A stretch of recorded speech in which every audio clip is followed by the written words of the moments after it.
Hello guys, welcome to the new video. Guys, in this video we are going to discuss about a very fantastic topic, that is how can we prove potential energy is equal to M G H. इसका मतलब हम लोग potential energy का जो formula है that is P dot E is equal to M G H, इसको हम लोग किस तरह से प्रूव कर सकते हैं। नहीं, और एक ये बहुत ही इंपॉर्टेंट क्वेश्चंस भी है और बहुत ही इजी क्वेश्चंस भी है गाइस, क्योंकि अगर जो हम लोग इसके बारे में डिस्कस करते हैं पोटेंशियल एनर्जी के बारे में, तो हमें पता होना चाहिए कि पोटेंशियल एनर्जी का जो फार्मूला होता है that is P dot E is equal to M G H, उसे हम लोग किस तरह से प्रूव कर सकते हैं। नहीं, तो इसको प्रूव करने के लिए बेसिकली हमें क्या करना पड़ेगा, क्या देखना पड़ेगा। तो पहले तो हमें ये अंडरस्टूड करना होगा कि पोटेंशियल एनर्जी का मीनिंग क्या होता है। नहीं, पोटेंशियल एनर्जी के बारे में इससे पहले वाले वीडियो में हम लोग ऑलरेडी अंडरस्टूड कर चुके हैं कि पोटेंशियल एनर्जी का मीनिंग क्या होता है। नहीं, यहाँ पे भी हम लोग थोड़ा सा बात करेंगे पोटेंशियल एनर्जी के बारे में, उसके बाद हम लोग इसके फार्मूला को डिराइव करने की कोशिश करेंगे।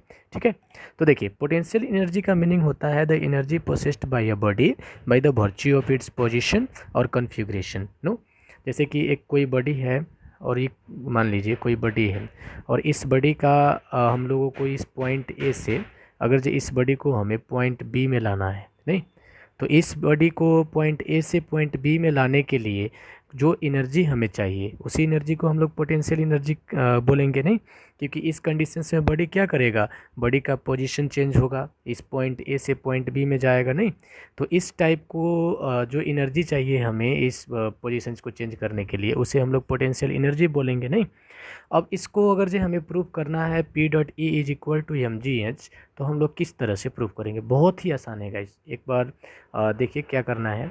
तो इसी फिगर को हम लोग अंडरस्टूड करेंगे। जैसे कि मान लीजिए ये कोई बॉडी है और इस बॉडी का मास जो है उस बॉडी का मास यम है। ठीक है, और इस बॉडी को ये जो ऑब्जेक्ट है, मान लीजिए कोई ऑब्जेक्ट, वो ऑब्जेक्ट को हम लोग पॉइंट ए से कहाँ पे ला रहे हैं, पॉइंट बी में ला रहे हैं, तो मास तो इसका सेम ही होगा। नहीं, अब यहाँ पे हम लोगों ने बी में ला रहे हैं, तो सपोज इसका हाइट क्या होगा, यहाँ से सपोज इसका हाइट ए से बी का है एच।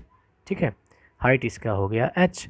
अब जैसे कि देखिए कि अगर जे हम बॉडी को ए से बी में ले जाएंगे तब तो हम लोग वर्टिकली अपवर्ड ट्रैवल करेंगे। नहीं, अब वर्टिकली अपवर्ड अगर जो ट्रैवल करेंगे तो एक्सेलरेशन ड्यू टू ग्रेविटी जो होगा वो तो ऑब्वियसली इस बॉडी में एग्जर्ट होगा। नहीं, तो मान लीजिए कि इसमें जो acceleration due to gravity exert हो रहा है वो कितना हो रहा है, जी हो रहा है। ठीक है, अब जैसे कि बॉडी को पॉइंट ए से बी में लाएंगे तो इसका मास तो सेम होगा, और इस बॉडी में obviously acceleration due to gravity का एग्जर्शन होगा, जो एक्सेलरेशन ड्यू टू ग्रेविटी को हम लोग क्या मान दिए, जी मान दिए हैं।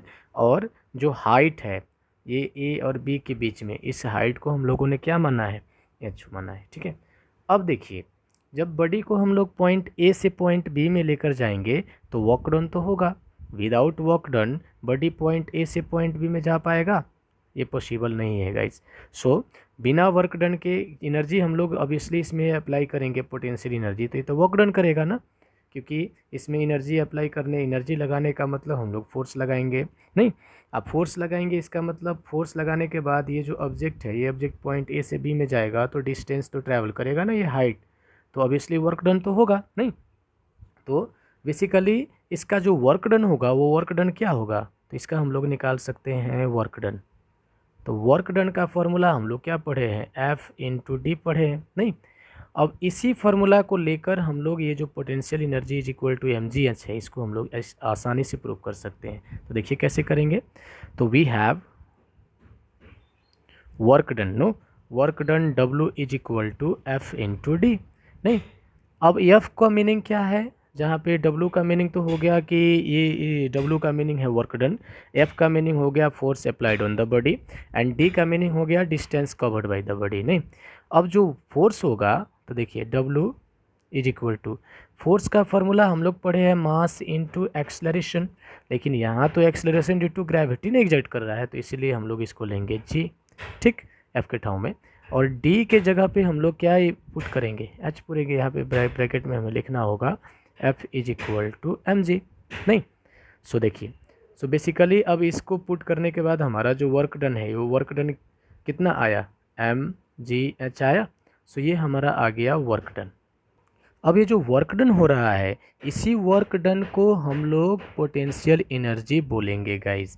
इसीलिए इसको हम लोग लिख सकते हैं, this work done is stored in the body as potential energy which is called gravitational potential energy.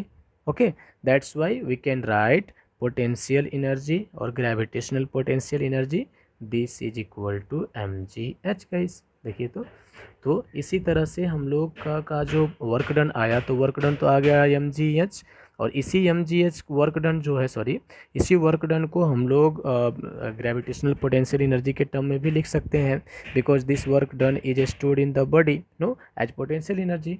So we get what, potential energy is equal to mgh। यही हमारा हो गया गाइस प्रूफ्ड, नहीं? सो इस तरह से हम लोग पोटेंशियल एनर्जी का जो फार्मूला होता है mgh, उसे आसानी से प्रूव कर सकते हैं गाइस। ठीक, hope I hope you have understand this video, no, and understand these topics as well. So if you like this video, then please subscribe my channel, okay, and please like the video also, okay guys. Thank you very much.